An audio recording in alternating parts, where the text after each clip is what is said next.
Government shutdown enters day 17. Senators have left for their three-day weekend after that three-day work week, and the Senate voted again on Thursday with Democrats rejecting a bill to keep the government open and workers paid for the 10th time, marking now the 5th longest shutdown in government history.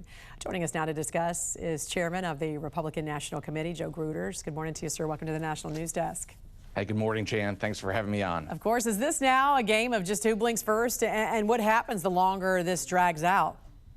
Well, listen, it's not about blinking. It's about these poor workers out there and people that rely on the federal government for services and them missing their paychecks, missing their services. We're now on day 17. The Democrats have voted 10 times to keep the government closed, and the real victims are all these people that rely on the government for these various things.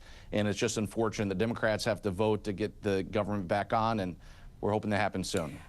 Chairman, which party do you think is going to see the most impact from this shutdown when it comes to state and local elections this year? Well, listen, I don't think it's about politics or elections. I just think it's about the victims, and it's about the federal workers. It's about our armed services. It's about the veterans benefits. It's about seniors that rely on these services from the federal government. All these people are victims of the Democrats and their willingness to hold the government hostage for political gain. It needs to end, and I'm hopeful that the calmer heads will prevail, and they'll come back to work and vote to reopen the government soon. How much is the No Kings rally Democratic lawmakers plan to attend this weekend play into this? Because, will we magically see some movement next week on the Democratic side, do you think?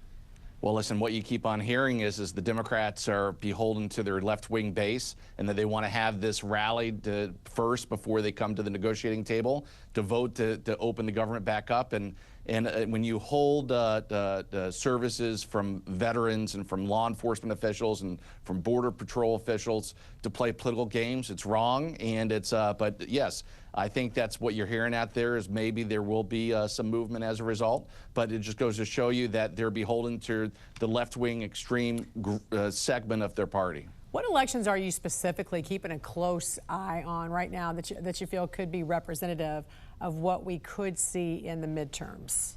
Well, listen, we got a lot of elections in a couple of weeks, but I don't think that any of them will be representative of what's happening or what's going to happen in the midterms in 2026. But, I was with Jack Ciattarelli last night in New Jersey, helping him campaign. The RNC has been on the ground in a lot of these places for 6-7 months with our teams, working on election integrity efforts, working on get out the vote in conjunction with the state and local parties. We think we have some momentum out there, and specifically Jack Ciattarelli, doing an absolute phenomenal job once again to try to build momentum. And we're optimistic, but when we're going to continue to do everything we can to help our candidates. How's he doing there, by the way? He's doing great. Listen, I've been with him a couple of times, and the momentum that he's building on the ground is really impressive. I mean, he has a coalition of folks that are trying to help put him in. And because for one, I think he's a great candidate. On the other side, I think Mikey Sherrill's been a terrible candidate. I think she's made one mistake after the next. I think Jack has taken advantage of that, and I think we have a real opportunity maybe for a pickup there. All right, great to see you this morning, and congrats on your new role there as RNC chair. Joe Gruters, have a great weekend. Thanks so much, Jan.